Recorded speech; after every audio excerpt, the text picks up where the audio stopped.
But the first step is taking the first step. I'm a huge believer in the fact that people behave the way they're incentivized to do so. The privilege that we're all raised with and the safety net that we have kind of inbuilt to our lives, the worst case is never the worst case. The worst case is a pretty decent case. When you take a step back, the risk is not as much as people think it is. I'm looking to tell good stories and to tell them to as many people as I possibly can. The film business is a terrible place to get trained.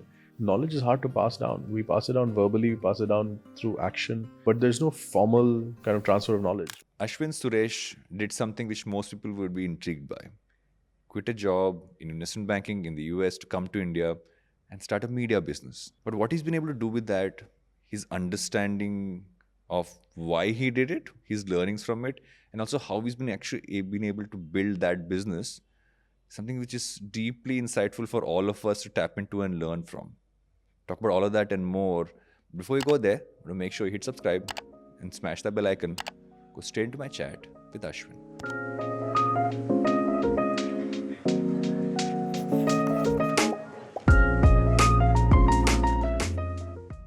I'm happy we're doing this podcast in person because the last time we did a podcast years ago was also in person. I think about 2019. Yes. 2018. 18 or 19. 18, yeah. I think it was my first year as a podcaster, and now whatever 500-600 episodes later across all shows, I'm like so happy to do this. No, me too. I'm very happy to be here. In fact, I was wondering, that one we did, was that, did we record it on video as well? No, we Because it didn't was do a video. whole lot of fun, and we should have just had did it on audio. video. We just did audio. Those are the days a podcast didn't have video show. Yeah, and I don't know why. around. We should have had video all the time, right? Back in the day when they said no, audio doesn't require video, but It doesn't now, require it. It was always good to have. yeah. Yeah. That was a fun one.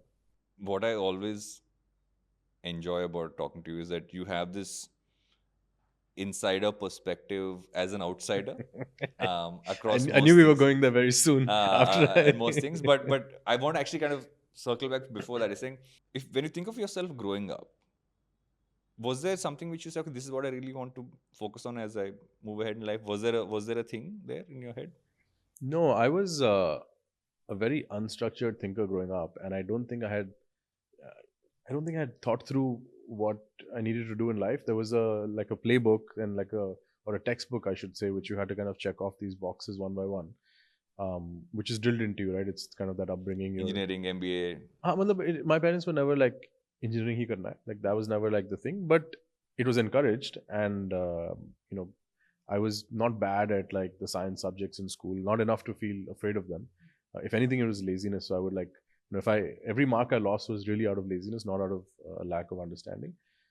So engineering just seemed like, okay, this sounds like we should do this. Let's go ahead and do it. There was no real thought. There was not like a second order thought put into it saying this will help me do X, Y, Z. And today when I see a lot of kids who are in their like, I don't know, late teens, 20s, who know what they want to do, and even if they change it somewhere down the line, but they have an idea, I'm a little bit jealous because I feel like had I been a bit more thoughtful at that point, I may have been able to shape my life differently. I'm happy with where it's come to, but who knows? I could have reached this point 5 years earlier. You never know. I asked you this also because it's in that period in life when I'm actually sometimes I worry about the ones who are too like clear about what they want to do in their late teens, early 20s. I'm like, you're not going to explore and just be like just fall over into random places. I want to go to that period mainly because I feel that kind of shapes who we become eventually. I think eventually, Yeah. once you cross that period of time when you're trying to figure out where your career is going, everything else, I feel you default back to how you were when you were a kid at some point later in life. Yeah. I mean, look, I still don't know what I want to be when I grow up, right? I'm still figuring it out. But at every stage, I've been like gravitating towards something, and initially I would not let myself kind of go there because it was always like, hey, no, this is off the path, and kind of stick to the path. And the path, there was a safety in the path. I think it comes from kind of that, you have a middle class, upper middle class upbringing. There's a sense of safety that's, kind of bred into you, and you want to make sure you don't take too many risks because you could end up worse off than you were growing up, and that's not, who wants to kind of progress backwards. But I think I shared all of that. It took me to like my mid 20s before I understood the idea of risk and reward. And it's funny because I was already an investment banker by then. I should have understood those concepts better.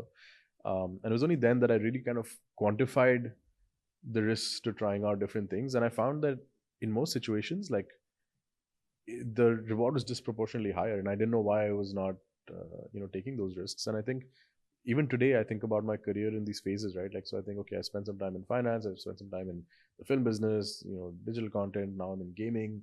I'm still asking myself what's next, because I'm not sure that there's any sector or industry or job or business that I want to do for the rest of my life. Like, I just think that's such a huge commitment to make, and I don't think I'm there. I don't think I'm there yet. I think that's an insight, right? Is that I was talking to someone the other day, I think 21, 22, and saying, I haven't figured out what I'm going to do in life. And I'm like, that's actually a great place to be, because you can figure stuff out. You dabble with things, and you come towards specific moments in life when an opportunity or an idea comes to you, and you kind of move towards that. Um, I know you've spoken about this way too often. You've been asked this question because it's one of those things they've been asked you. At which point did you go from that track of, okay, I'm following the route that everyone follows, to saying, no, I'm just going to like take that one-way ticket to India and get into the media space? How did that happen? So I'll give you a different answer than I usually give, because and this one's filled with more anecdotes. Um, there were three kind of situations or incidents that happened that pushed me closer to that decision. When I was in New York, when I was working in finance, I kind of started to flirt with the idea of the film business as something I could potentially have a career in. At the time, I think it was um, more pure play creatives, like, hey, I want to direct and I want to be this great director. And I think one situation that happened was I was invited, or I had some pass to a screening for this movie called Loins of Punjab, which was directed by this guy called Manish Acharya. And Manish, I think, like a lot of people, was, I think he'd done like an engineering degree or some traditional degree, worked in kind of the corporate world, and then said, fuck this shit, I want to do something more meaningful with my life or whatever, and ended up at NYU. And I think this was his thesis film, and I watched it and I said, wow, he's got a bunch of reasonably talented actors, pretty well known actors together, put a film together that's quite nice. It was received very well in India. I think he was at the start of a very promising career. Unfortunately, he passed away uh, in a tragic accident. But I just thought, wow, somebody had the guts to like break away from that mold and do it. And then the idea got like 5% more real in my head. Um, then as I spent a lot of time in New York, I was there right before and during and after the global financial crisis, right? And so I went from working, I don't know, a bazillion hours a day. Like, there were months where I was getting like 0 days off. I was just working till like midnight, 1 a.m., 2 a.m. every day, and then starting again at 8 a.m. But then that moved after the crisis. Like, I was thankful to keep my job, but that moved to like getting free at like 7 p.m. and not knowing what to do with yourself, because you're so institutionalized, right? You're institutionalized to having like this little BlackBerry here that keeps buzzing, and this like no time on your schedule, and like your free time was at 2 a.m. You would go hit the club, whichever club was banging Yeah. that night till like 4 a.m. or 5, and everything shut. You go back home, sleep for 3 4 hours, back to the office, back at it again. And if you had like an hour or two to kill, you'd go under your desk and sleep, like do a quick 30-minute power nap, or you would say you're going to the toilet and go to the nap room and just kind of hunker down for like half an hour, right? So that was kind of how you caught up with sleep. And to go from that to this like 7 p.m., what do I do? Um, so I started working as a volunteer at a film festival there, which is now called the NYIFF, the New York Indian Film Festival. It used to be called something else before, the Mahindra Indo-American Arts Council Film Festival. And at that festival, there was one short film by these two young guys who were basically also some corporate turned filmmaker guys. They were doing a short film, and it was just for a lark, and it was called Shore in the City, or it was called Shore. The short film was just called Shore, and those two guys were Raj and DK, and they came and they submitted this film. The film won the best short at the festival, and I watched the film and I was blown away. It was a 15-20 minute film, I forget. But the premise was so strong, it was so much fun. I met these guys at the after party, and like, they were not well-known filmmakers. They were happy to hobnob with anybody. So I spent like a good half an hour chatting with them, and I learned that they had these aspirations to go become full-fledged Bollywood movie directors. And I was like, everybody seems to want to do this stuff. It's not uncommon. And of course, they eventually made that film into a feature, which I think Balaji produced. It did reasonably well, and they've had prolific careers ever since. So that was the second incident, and that took me 5% even closer to this idea. And then the third incident was at the same film festival, but a different year, possibly the year after.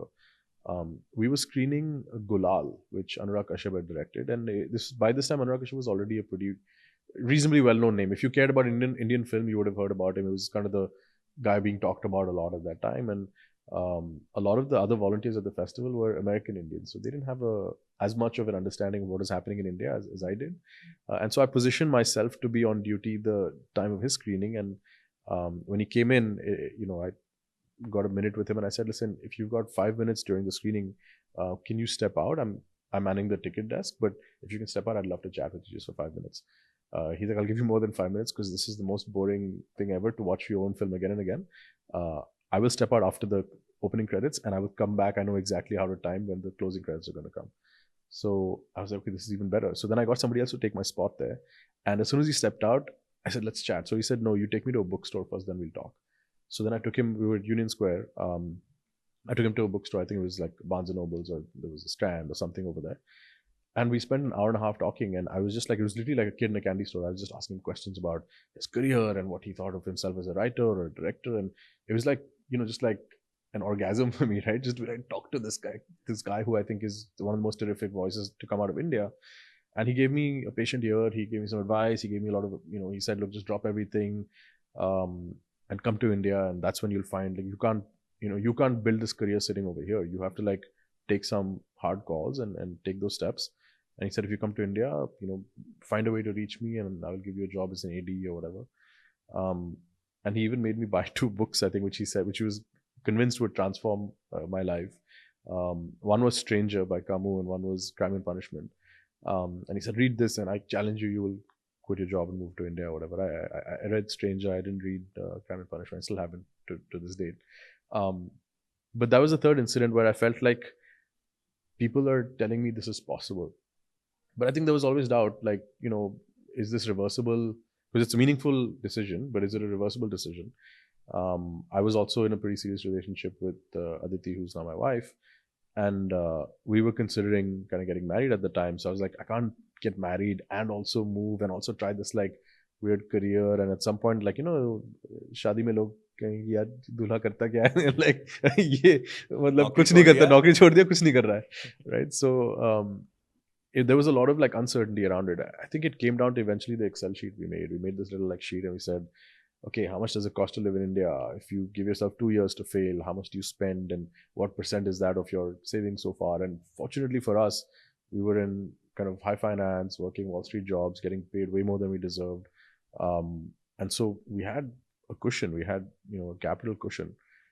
So it then became kind of an easier path to take. It became less emotional and more rational. I think I needed that. I needed it to be like, I need to convince myself this is a rational decision, not an emotional decision, because I don't know if I can take an emotional decision uh, of this kind of magnitude, right? And so it became kind of like that. And also coincidentally, Aditi was kind of toying with the idea of spending a couple of years working in social development. So everything kind of just came together, and we decided we'll do it. And then we're kind of strong-headed and obstinate people. If we decide we'll do something, we do it. I don't think either of our parents, were very happy about it. But until the first time, maybe we got quoted in the newspaper or something, they were like, "What the hell are you doing with your life?" And they saw us in the newspaper. They're like, "Perfect, keep doing more of this." But yeah, that was kind of the thought process. It wasn't really um, it was very safe in some sense. It wasn't as brave as it's made out to be. I get asked this a lot, and because we were among the first wave of people to do this back in 2011 or 2010, 2011. Today, a lot of people have done similar things, but we get a lot of credit for it because we were early. But I think it was more sensible than people realize.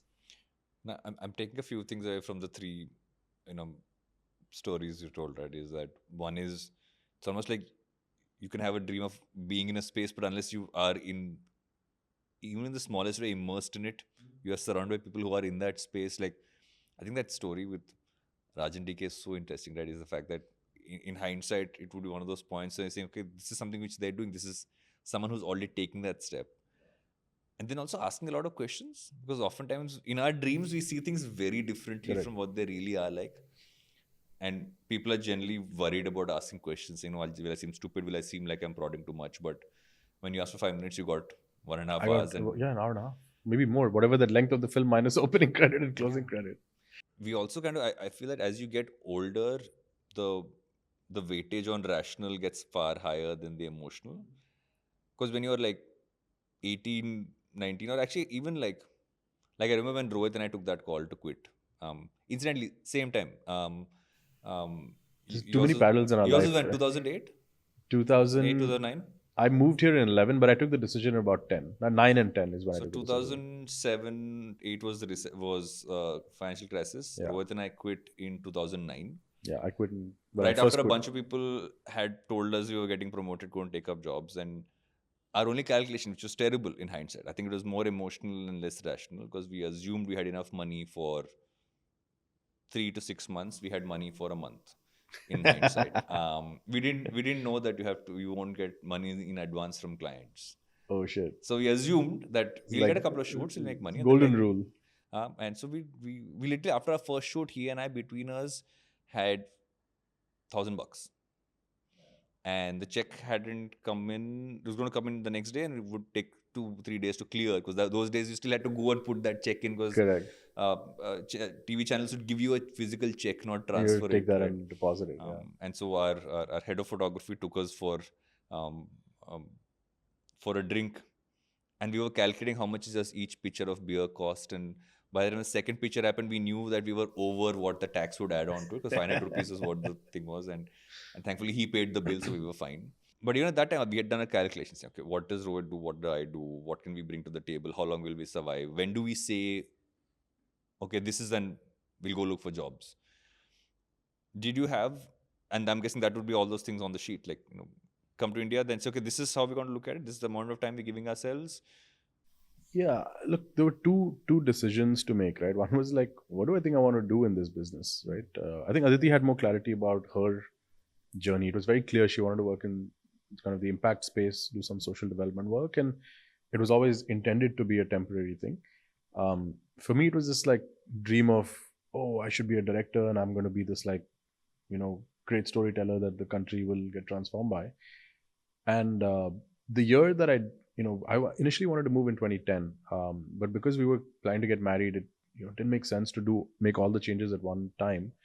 We deferred the move to 2011, and in that time, we just coincidentally happened to move to a building which was adjacent to the New York Film Academy. And the New York Film Academy, as wonderful as it is very easy to get into if you're willing to spend.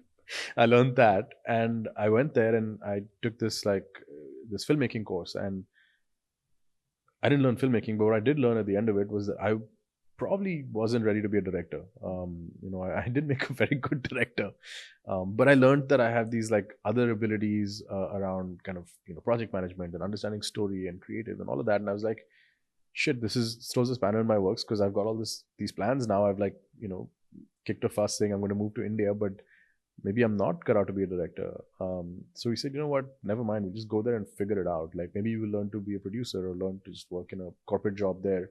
May as well do a corporate job in the film business than in the finance business. So there was no real like calculation. The Excel sheet was actually much more simplistic. The Excel sheet was simply a function of what is the minimum viable lifestyle in Bombay that makes us not really regret, having grown up in the Middle East and lived in the US for, having lived there for 10 years, not regret that move. And how much does that cost, and what percent of your total cash? Because there was no other savings, it was just cash. Like you didn't have like, it's not like we bought a house or we had any other assets. It was just, we had cash in the bank. And it was a very manageable number. It was coming to, I don't know, 10 or 15% of our collective savings. And I thought that was a easy risk to take. Like, sure, you wipe out 15% of your savings, but I had done my GMATs. I knew I could get into a business school, and they like these stories, I thought, right? So you just kind of go fail somewhere and tell them, hey, I failed, would you like to accept me now? Yeah. And hey, HBS, let me show up now. So that was kind of the safety net, is I'll go to some business school. I had reasonable scores in my GMAT, so I figured I'd get in somewhere. So I was never too worried. I was never daunted by the idea of coming here and this not working out. And it didn't work out. Like for the first several months, Aditi was financing our lifestyles, and I would spend most of my time watching Big Boss at home, which I was a big fan of that year.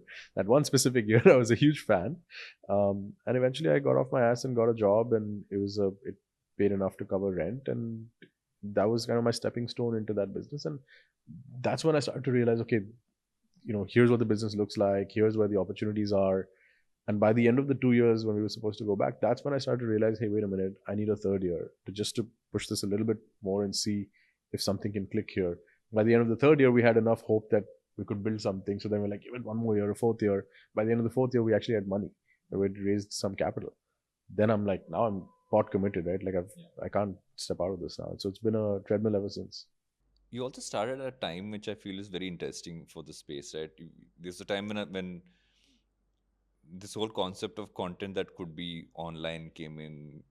Things you can actually kind of make in the space kind of started to happen. I remember seeing the first set of pieces you guys made as well, and wondering, okay, this is, it seems fresh. It seems like something which I haven't seen before, and we were all like, I think early days of Glitch just come out of music television, doing stuff for brands, and like, should do more stuff like that. And I remember at least two people out of our then I would say 15, 20 member team walking up saying, why can't we do more independent stuff? I'm like, that's not our business, right? Do, how much do you attribute that period to, like, there were some points that were just luck kind of paid off, saying these are opportunities that kind of showed up, and how much of it was planned? Okay, like we had a hypothesis, it paid off. If you had to go break it down to I that. think they're linked, right, Varun? I mean, my wife laughs when I say this because I'm a lazy guy, but I think the harder you work, the luckier you get. And we worked very hard. Like I have to give ourselves credit for that. We didn't have a very clear idea of what we wanted to do. We knew we wanted to build.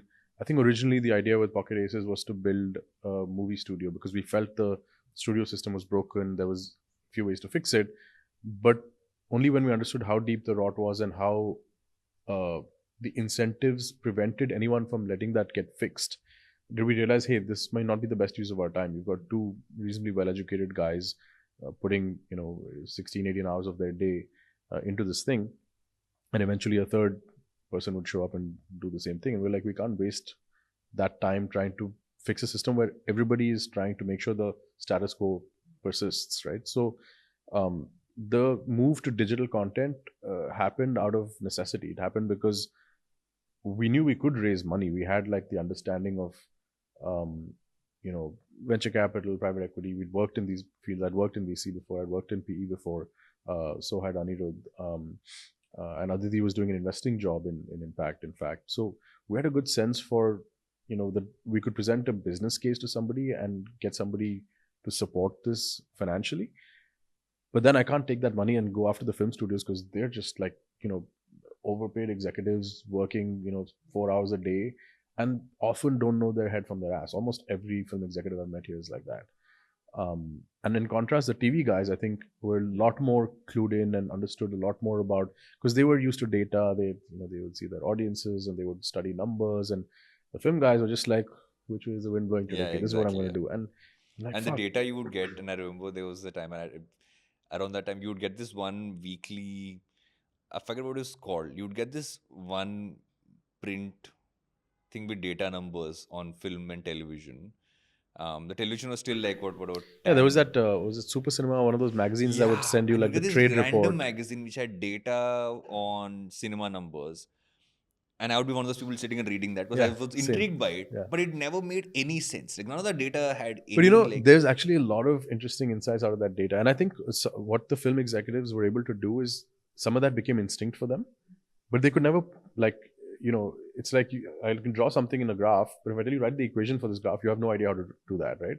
That's kind of what is happening for them. They could draw the graph, but they couldn't draw the underlying equation. When Ani and I spent time studying these numbers, and we did it as a daily exercise, we'd study every single number that would come out, and we'd get numbers of 3, 4 different sources, triangulate. You could start seeing a pattern. There was a point after which we could quite accurately predict how films would do depending on a few key factors. Right? We would, try to quantify the buzz and this and that. We look at some social media stats. And we had a pretty good sense. We're like, okay, this opening day one is likely to be between this range and that range. And we would almost always get it right. So we would compete. We would, bet against each other who'd get it closer. But even the guy who lost would often be pretty close. So I think there is some kind of insights to be derived from there. There's a high amount of correlation between a few data points.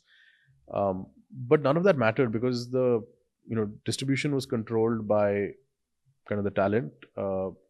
Financing was only provided when the talent was available. And so everything just got, talent took all the value. And I felt like that didn't make sense, because you go to like the US market, and of course there's, the 1% talent takes huge value there, right? The Tom Cruise movies, Tom Cruise is the most expensive part of the Tom Cruise movie, right? And that's fine. But for a majority of actors, that wasn't the case. Like there were guys who built their careers on like the video cassette movie, right? Or the straight to home or direct to home, DVDs or whatever. You didn't have that industry here. It's starting to form now, 10 years later. But I think that for us, like, the goal was, look, try to understand this business from the inside. If you don't think this is fixable, anything can be fixed if the incentives are aligned. I feel like I'm a huge believer in the fact that people behave the way they're incentivized to do so. And I just thought the incentives in the film business were terrible. I mean, I was at an organization where, guys who were making 3, 4, or 5 lakhs annually were buying like 3 BHKs, right? Like, you knew that money was not coming from their salary, right? So, And suddenly show up with a very swanky new car, and yeah, you would be like, I where did remember that come from? the Mahindra had the XUV launch around then, right? It was the big one, XUV 500 or whatever it's called. And these 2, 3 guys showing up in these SUVs, I'm like, boss, your salary can't be more than 5 or 6 lakhs annually. How the hell are you affording a 10, 15 lakh car? Like, And there's a layer to it, right? And what you often don't understand, and anybody who comes in to the business realizes, is that the difference between the Indian industry and anything globally is that we are unstructured by design. it's a feature, not a bug. Yeah, exactly. It's a feature that you are so unstructured in every aspect, from how the studios are in terms of actually, and how the shoot spaces are, how vendor management happens, how even like how do you. I remember once I was having this very intense conversation with production head, and he had this smile because he's been in the industry for a long time. And I was like, why can't we get people? And I was very naive in hindsight. I said, why can't we just get everybody? We'll give them all bottles. Can't they just come and fill up their own water? Simple ask in hindsight. He said, you know how many people come on a set? I said, I know. He said, but just think about how many people come on the set. How many of them are repeats? Some of them this. So the average Indian set, I think post-pandemic has changed a bit. You would have people for jobs which had no reason to be jobs. Yeah, it's like at the airports. Have you seen the guys that, like, you walk over to the boarding pass scanner and there's a guy there to just look at it, and then there's another guy to scan it for you?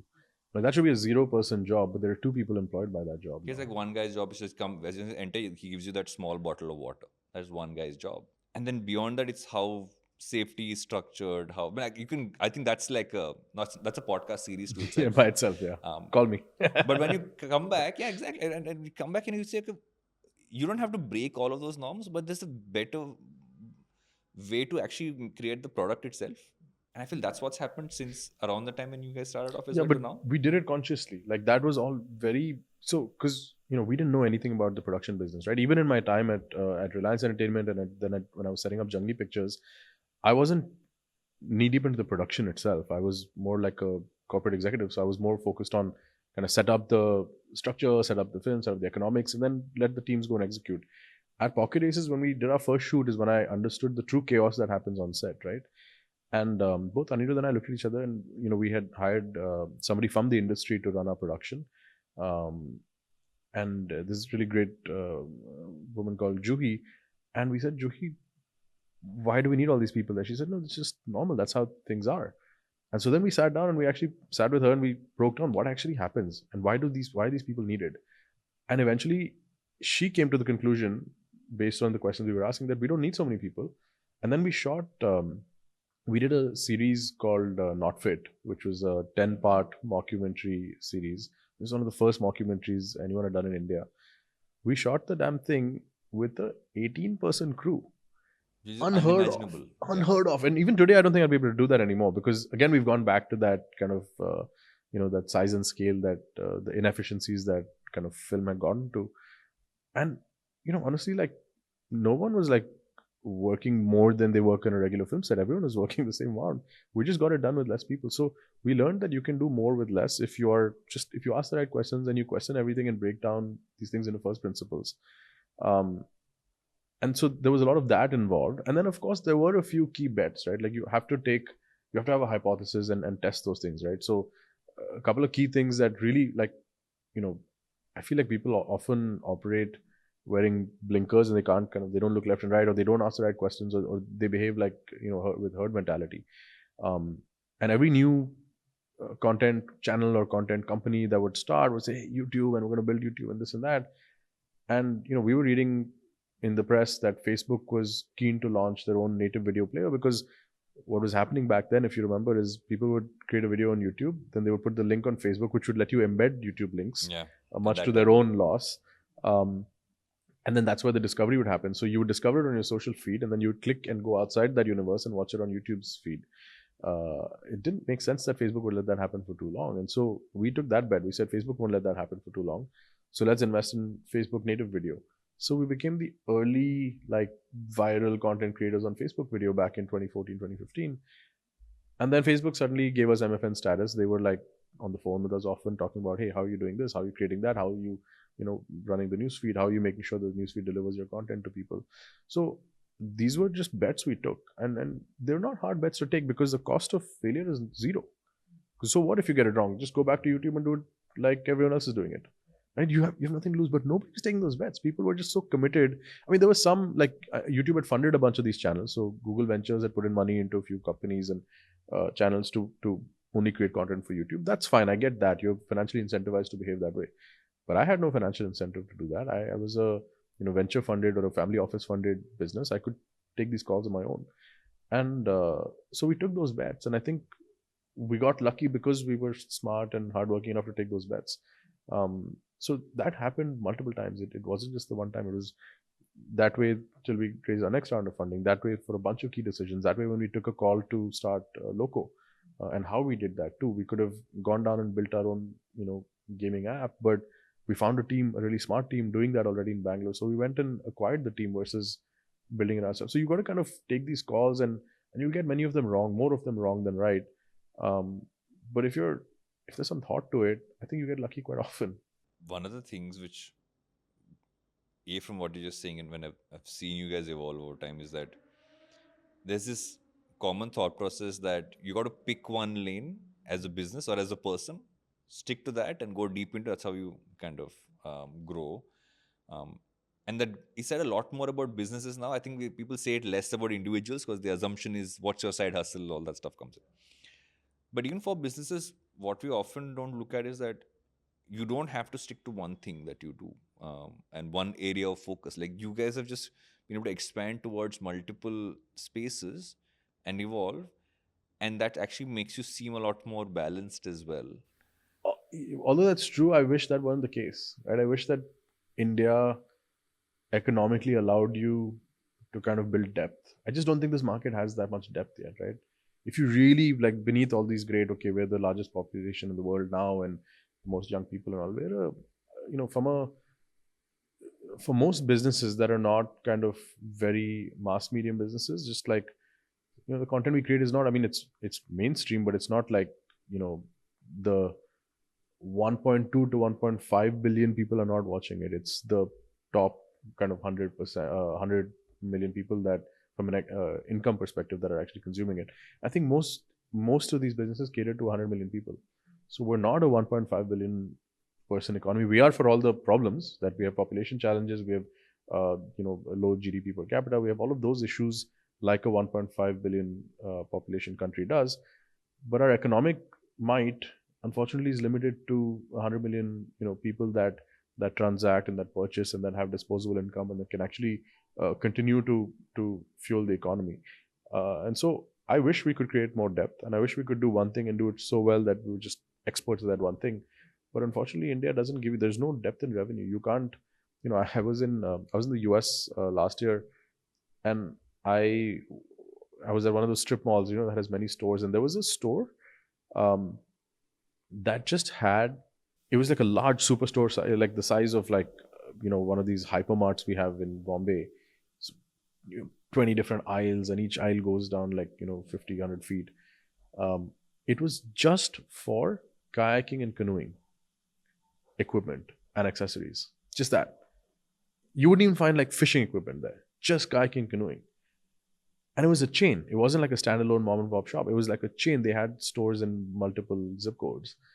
And I was just thinking, I'm like, how much depth does the canoeing and kayaking industry have in America with some total of 300 million people or 400 million people. We can't do that we can't even have sporting goods chains in India yet. We don't have that kind of depth, right? So I wish we could build that, but I don't think we're there yet. I think we'll get there. I'm very optimistic, but you have to build multiple revenue lines as a result, right? So we have the content we create for advertisers, but then advertisers are not going to spend shit ton of money on just this one medium. And so then, okay, we have talent management. And so we have these influencers. Can you spend some money through that pocket? And then it's like, hey, who else is willing to spend money on content? Hey, it's the streaming platforms. Let's go to them. So you kind of have to find all the sources of revenue aggregated, and then it kind of amounts to something. That's just the nature of our economy so far. I think that'll change. I'm already seeing it change. Yeah, I also brought that up because that's often where, especially in India, people get it wrong, is that you assume there is depth without realizing there is not depth. And there's almost a call you have to take as an individual and as an entrepreneur, right? Is that it's not about you, it's about making the business grow and sustain. And to take the, I feel it's often an ego thing as well, right? You believe that, no, and I find this very often lately, that someone says that I'm building this for this, and that's all that's what we go deep into. And it doesn't matter how the economics seem, everything else. But the fact that what you just said, that you have to be this way for this, I mean, it's a call that you take. it's a call you take depending on what your objective is, right? Yeah. Like if your objective is to do something that fulfills you a certain way without emphasizing the economic return, if let's say if that's your own investment, your own money, then I think it's fine to do that too. I think it's nice, in fact, if somebody has that purpose driven. For me and for the companies that I run, we have a fiduciary responsibility, right, to shareholders. We have taken external capital. We have shareholders beyond the three of us, and so we are meant to generate returns. So I have to think about this from a economic POV as well. It's not like I'm not like, yes, there are things we don't do even for economic returns, right? I won't do propaganda content, or I won't do something very religious or political, or something incendiary, right? Because those are the value systems that we'll kind of create and use that to mark the line. But outside of that, I have to think economically. I have to think, we're a for-profit enterprise. We're meant to generate returns to all shareholders. And so it doesn't allow us then the freedom to simply focus on one thing and go really deep. I mean, I'm really passionate about storytelling. I enjoy the shows that I get to show run and the shows that I create. If I had my way, I would just sit and do that all day long. I would do one show a year, sit on the beach the rest of the time, have a great life. But I don't get to do that because that's not. Then I should fund that lifestyle myself, right? I can't go take venture funding, take a salary from a company, and then just kind of do that. So I feel like that depth argument is for people who are, you know, who are focusing on economic returns, because there is only I still think there's only one way to generate economic returns, is to find multiple sources of revenue and really build as much depth as you can with each line. There are businesses, however, that are single source revenue stream and they do well, but those are very few. There are very few markets in India, very few markets or sectors in India where there's that kind of depth. I mean, I think education to some degree has depth. I think religion is a great business and has depth, but there's not a lot of sectors like media and content. Certainly is one of those. I'm circling back to something you said earlier. You said that you were lazy. I'm very lazy. In no context with everything else that you've said, does that laziness seem like it's a problem? I can give you Aditi's number. You can ask her. No, I'm. It's weird, right? I've got these modes. My default state is lazy. I spend more time in a day lying down than sitting or standing. This is like factual information. And now with this kind of hybrid and work from anywhere model, I'm doing a lot of calls lying in bed or lying on a I have a day bed in my study. So I'm just a lazy guy. I however do have like a strong work ethic in that, and those are two different things. It's not, you can have a strong work ethic and be lazy, because I have a responsibility to my team, to my co-founders, to my shareholders, to people. So I have to work and I have to work hard, but I do it, the chance I get to be lazy, I will exploit to the fullest as well. And so when I'm not working, when I don't have a commitment, I'm just on my ass the whole time. So there's a question I keep getting asked online, and people, I feel it's like a continued thread. People are saying, "Oh, how do I stop being lazy?" Why do you want to stop You being lazy? seem very productive. I feel I'm lazy, so I'm not productive. And I've always felt that you can be productive and be lazy Yes, as isn't well. that the best? It's the best thing, right? Yeah. How are you productive and lazy? I'm productive and I need to be productive. At all other times, I don't function. I'm just not functional. I have like things I need to do, and I do those things because that's comes from your work ethic. And then the rest of the time, I just don't like to do anything that I don't need to do. And so I'm lazy to run errands. I'm lazy to like do household chores. I'm lazy to do, I don't know, just anything. I just like to bum around. Like the best days are like when I have actually no agenda, then I'm just like bumming around all day. I could be productive, I could be useful.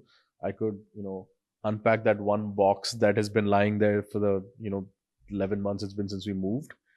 But no, I'm just too lazy to do it. So I will not do it because I'll just be lying down watching TV instead, or watching a rerun of something for the 50,000th time, because that's just who I am as a person. I keep joking with Aditi that I wasn't designed for hard work.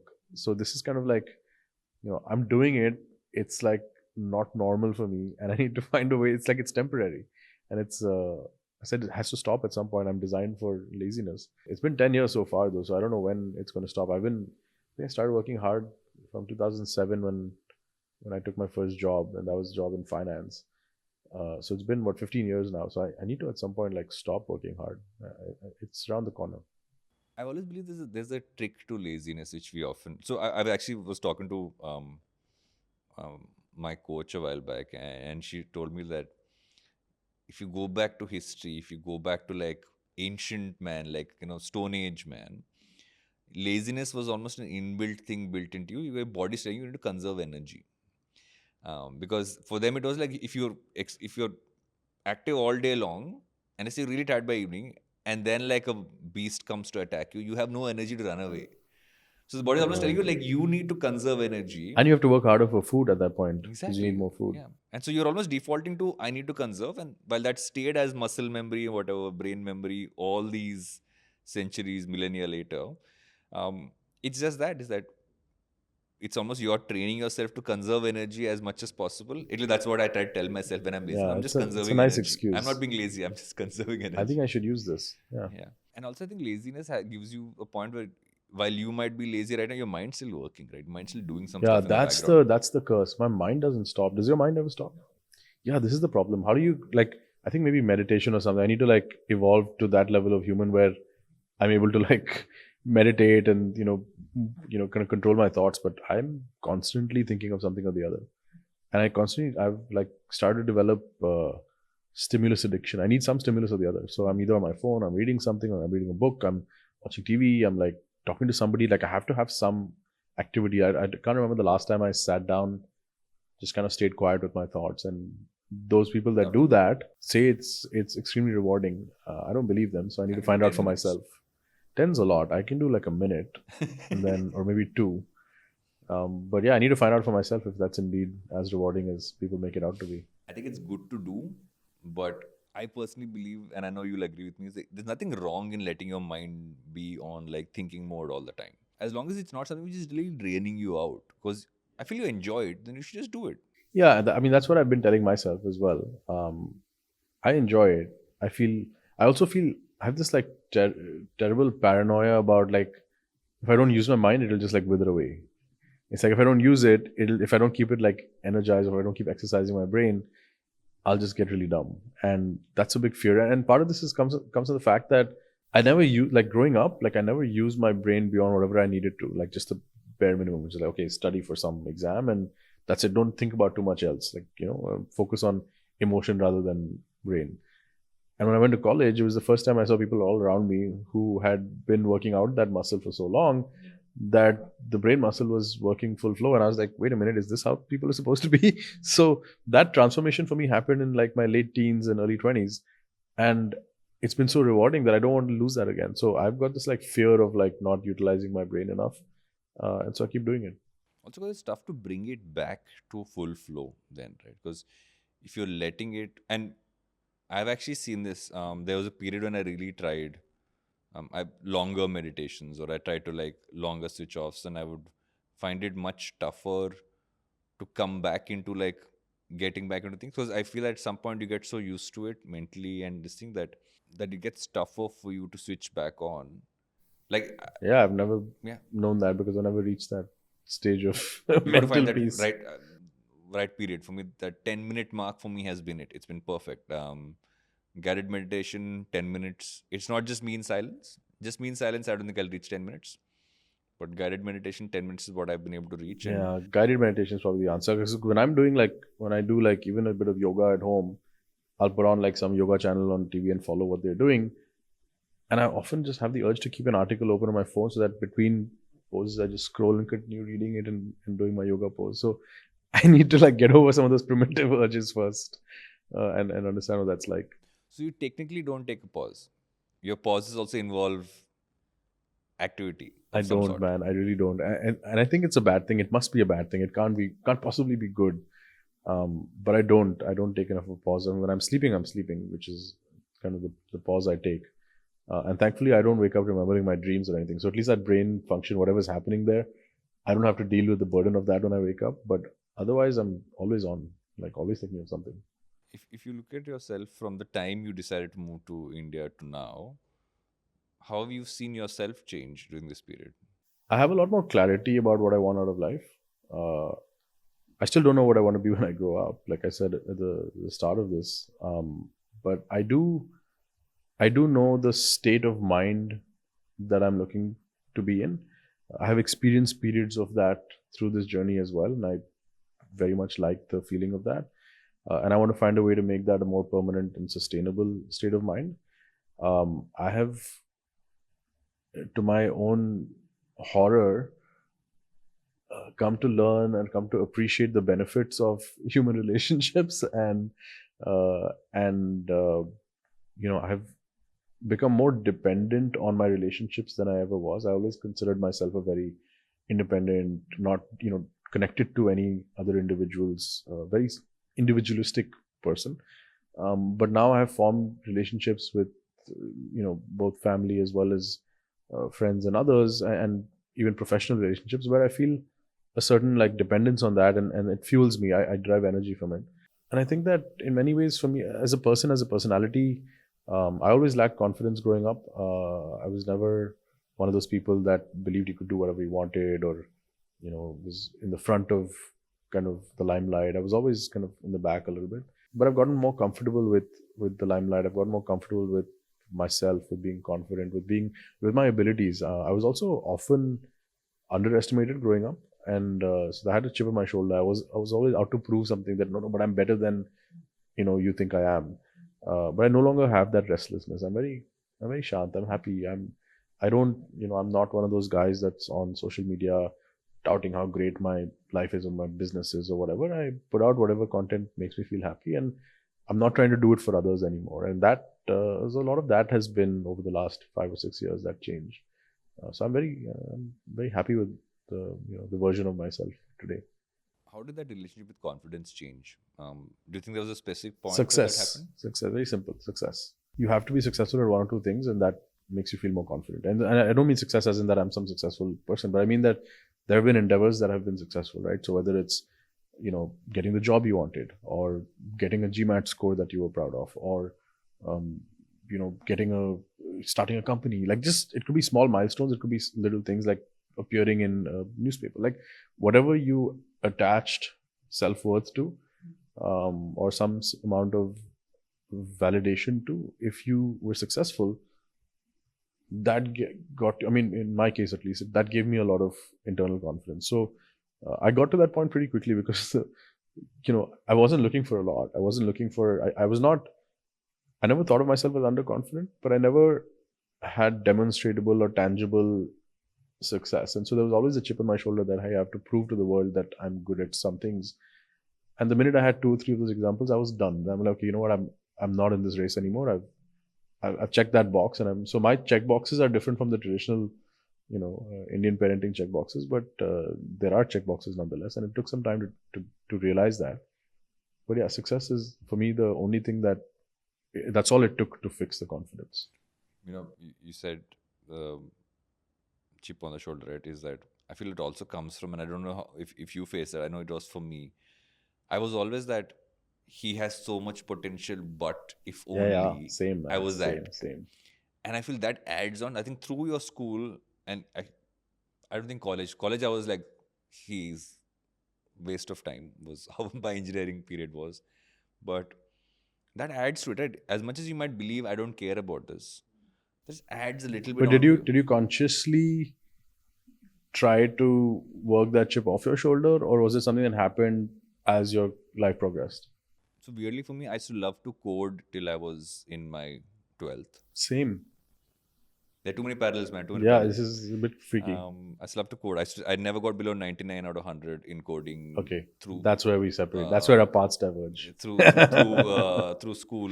Didn't get into computer engineering because didn't terrible. Not great at maths. Not great at physics, But you chemistry. wanted to. You wanted to do computer I engineering. wanted to, I used to enjoy coding, but I would always get pulled down in hindsight for adding layers to the code I would write by making it fun. So if someone said write a program for a weather report, you press one, you get temperature, press two, you press this. And I would have an ad that I would create which come in between those, which wasn't part of the program. So the teacher would say, why have you done this? Right. Follow protocol. I'm like, but this makes it fun. Yeah, one for you, one for me. Yeah. So that was always my thing. And then eventually did an engineering, but did mechanical, and I think engineering sucked out any love for coding or any of that Same. engineering side which I Same. had. And but I think back and I said that maybe it wasn't the coding aspect that I enjoyed the most. It was just the code is creative.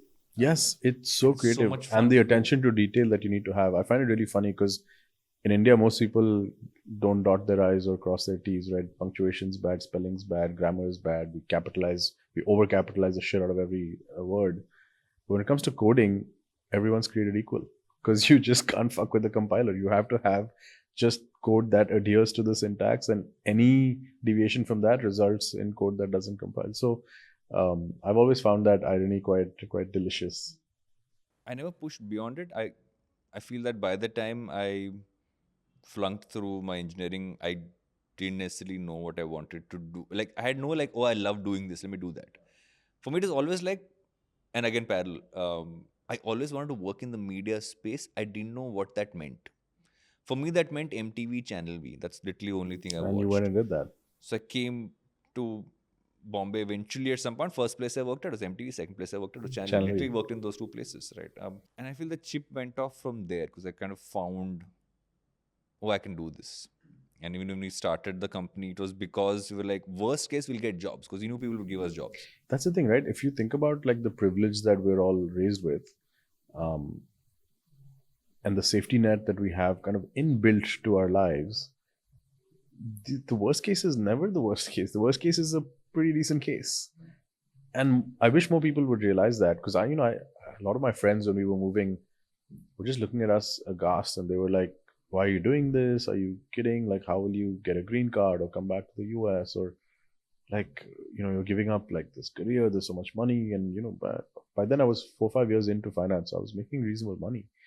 Um, why would you take these risks? But in fact, I actually left a guaranteed cash bonus on the table and a six-figure cash bonus on the table and came back. I think I needed to stay another 6 months to get that bonus, but 6 months was feeling like too much.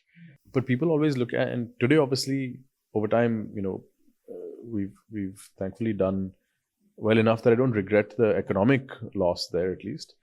Um, but I feel like that risk is, when you take a step back, the risk is not as much as people think it is. And I think that there's always safety nets, there's always like a plan B, there's always a way to get back into it. But most people are too scared to take that first step. But the first step is taking the first step.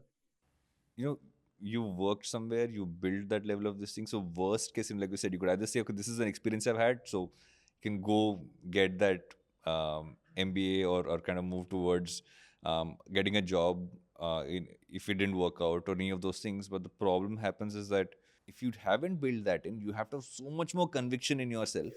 Yeah, or if you hate what you do, like that's the thing about me, right? I actually didn't hate my jobs. I've not hated any of my jobs so far, thankfully. And I was good at my job too. I quite enjoyed finance. I was doing pretty well. When I left the last firm I was with, they even, suggested, hey, if you change your mind and want to come back, give us a shot. We'll be open to the conversation, right? So I never felt like those doors were closed for me. I could still do a finance job today and be okay with it, right? Like I enjoy that stuff. It's just that I wanted to try these other things out, and it felt like a good time to do it. I felt like I was young enough to take that bet. A lot of people at the time counseled us to take the bet to defer that bet. They say, hey, build a career. Once you put a bunch of money away, like once you're in your like 50s, you'll have so much money that you can do whatever you want at that point. But I feel like your mind at that point may not work the same way. Your body may not work the same way. And God knows the last 10 years, my body stopped functioning in the way it was designed to function. Like, I'm going on a trek tomorrow morning with a few friends, and I haven't trekked in like, I don't know, like 10 years. We're going on a hike, and I'm terrified that my body's not going to function. I'm terrified my ankle's going to give way, or my knee's going to hurt, or I'm going to fall on my ass. Like, it's just body doesn't work. So you got to do these things when you're young, when you're nimble-minded and fit and able. Also, when you take these calls, it becomes an interesting decision, right? Like when you were talking about giving up on that bonus, I remember we had just quit.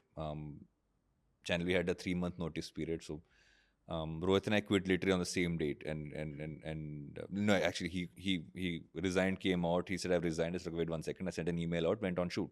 I remember in my the first month was done, and I had only one chip on my shoulder through that early career of mine, which is that I didn't get to work on roadies on shoot. So I was a guy who did research, worked on all the other reality shows that MTV had that point in time. So it still hadn't happened yet, or maybe happened after I left. And I really wanted to go on roadies. It was one of those things I wanted to do. I get a call saying, "Are you open to coming and being one of the producers on roadies?" Right? It's almost like it's that the universe is throwing a test at you. Test Saying, at you, how exactly. much are you committed to this? Because we didn't even have an idea for the company. Like we had nothing. We were just two people said we'll figure it out. I remember sitting there saying, "This is the one thing I always wanted to do."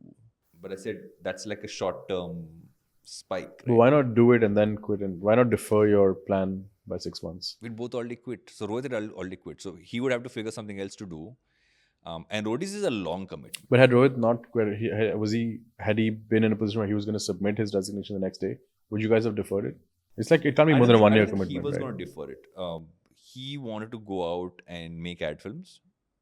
So the idea was never to start a company for us. Rohit wanted to go out and make ad films. I wanted to go out and produce and see what can be made. And we were roommates and best friends. We said, let's just do this together. And because I didn't want to direct, I never wanted to be a director. I always wanted to be a producer.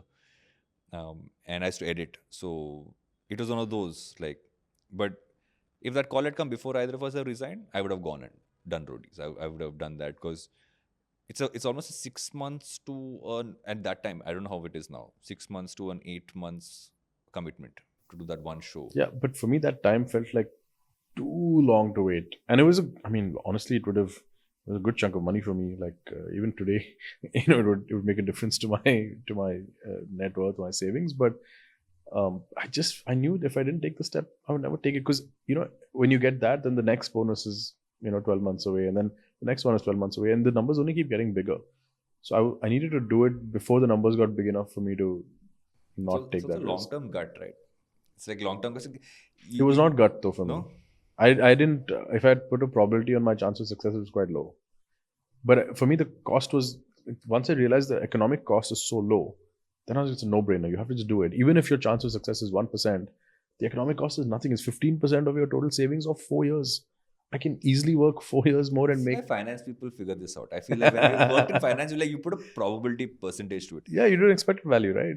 We did No? nothing. We had no. I did, unfortunately. Terrible with maths in general. And I think about it, I handled finance for Glitch for the first 6-7 years of our. Oh, you business. apologize in the name itself, right? There is a glitch. Yes, yeah. So. Always apologize. Like I said, when finally somebody else started to oversee it, like what has happened for the last 6 years? Like we survived. And I brought that up because I feel that this again becomes a question which many people have, right? I need to make and look at opportunities as equal versus it's never equal. Because it's like, I hate this like apples to apples comparison because it's fucking apples and oranges. Yeah. The bonus is not equal to you moving to India. Now, there's so much there. Have you ever thought back on any of the choices that you made and said, okay, maybe we could have done some things differently? Tactical choices, yes. Longer term career and life choices, not so much. I'm pretty happy with the choices I took. Yeah, there are tactical choices like, we could have executed the strategy better at the company, or we could have chosen to do that content differently, or we could have hired a different person for this role, like those sorts of things all the time. But no, I think we moved. Dude, we were also, I played down luck a little bit earlier, but we were also lucky with our timing. We moved in 2010, 2011 when India was on the cusp of this digital revolution that we're which is underway today. Um, we were 5 years away from Geo being rolled out. We were, 3 years away from 3G showing up. We were a couple of years away from smartphones being, starting to become pretty mainstream. We were 3 or 4 years away from the internet becoming mainstream. We were 5 years away from, or less than 5 years away from YouTube becoming mainstream. So you really couldn't have chosen a better date to get into this business if you knew everything that you know today. And so, in that sense, our timing was perfect. We were also at the beginning of the venture capital boom in India, right? If you think about where the tech ecosystem is today, it's 2010, 2011 is when the first kind of signs of that eruption were there. So, in a sense, that I think we got lucky with the timing, and then we created our luck by taking some decisions there and taking some opportunities that we found in our path. So yeah, I don't have any regrets, thankfully, not yet anyway. And apart from what you got from that couple of hours, Anurag Kashyap, when you moved to Bombay, when you set this whole thing up, over the years, was there a piece of advice that you got that stayed with you?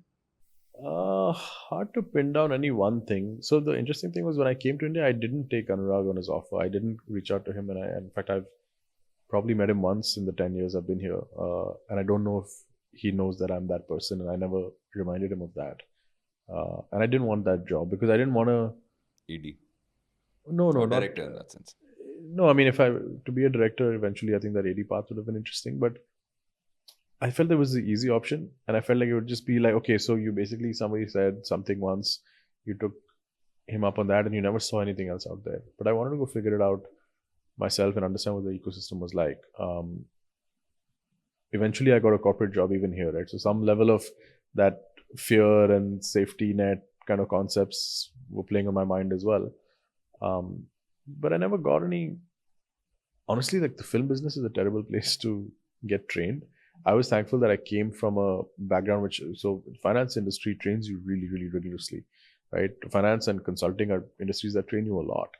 But the film industry, the training is on the job. Like you can train on a film set, you can go on a film set, you learn, but there's nobody like, I think culturally we don't document enough of our processes and our thinking and our frameworks. And so there's knowledge is hard to pass down. We pass it down verbally, we pass it down through action, but there's no formal kind of transfer of knowledge, right? And so we end up there's like this information loss that happens at every stage, which results in huge inefficiencies. And I think that's why, as a culture, we don't necessarily have enough good advice to give, or we preach. Those are the kind of the two extremes, right? So I don't think I got a lot of good advice. I got a lot of people telling me this was the wrong business for me very early on, like in the first job as well. People were like, why the hell are you here? What are you going to do here? From Wall Street? Like, this is it's a terrible business and all of that. But I was like, but in that is the opportunity. A lot of people were against the idea of digital content back then also. In 2011, 2012, the film industry, like they had these films would have like a 5-10% digital marketing budget in their P&A budget. And when you question that, they were like, digital, that's just a niche audience. And they were not wrong, because those were the numbers at the time. But I think there was never an eye to the future. So I've been very conscious and made it my point that any entrepreneur, anyone in their journey or career seeks advice or seeks help, I try to share whatever information I have or whatever knowledge I have, because I felt at that time that it could have been so much easier had I learned a lot of things from people. I had a very good first boss, and that was kind of it's not like she gave me advice ever, but the training proved useful there, because she was very generous with her Rolodex. She would introduce me to anyone and everyone, take me to all the meetings. And in fact, I got to start Jungly Pictures with her later on. We were like the two people that started it. So that was, I think that was again a kind of good fortune that came my way. But yeah. So you would flip that around and say, today, if I'm someone who doesn't come from the media industry, decide to take that leap to come and do something here, what would your advice be? The first step is to take the first step. I think a lot of people suffer from an analysis paralysis. They're always like analyzing, should I do this, should I not? Here's the math, here's this, here's that. I mean, do some basic math, because you need to understand what your kind of plan B and your safety is. But take the move first. If you don't make the move, there's no second step from there. I also think that don't be, I think one of the things that we were very careful not to do was be restricted by the prevalent rules in the ecosystem, right? There's like a set of unwritten laws that you have to obey or you're a persona non grata. And we never did that. We never stuck to those laws. We just always worked outside of the system. And that's okay. I'm not looking to be on the cover of some film magazine or, at some, the center stage of some big award function. I'm looking to tell good stories and to tell them to as many people as I possibly can. And there are ways to do that without kowtowing to these rules. So for anyone looking to get in, I would suggest that they find kind of these alternate paths, unless they're very comfortable with the status quo but it's hard to get into that. And there are enough alternate paths, there are enough opportunities. Think content plus distribution equals success, and find a way to find content and distribution, avenues. I always like to leave chats at a point where I'm like, we can go on for a while, but I know there's more to do, and it's become a standing thing that I end every conversation, or every episode with saying we'll always leave enough for a part 2 to take this ahead. And I feel But like we should not wait 5 years for the next we'll one. not wait 5 years for next part 2, and also that idea which we had midway through of what happens when you first enter the media business in India is a podcast to itself, and that's maybe a conversation for a separate show altogether. Yeah, we should do that. That'll be a fun one. Yeah. Thanks so much for doing this, man. This is fabulous. Dude, my pleasure. So much fun. Thank you.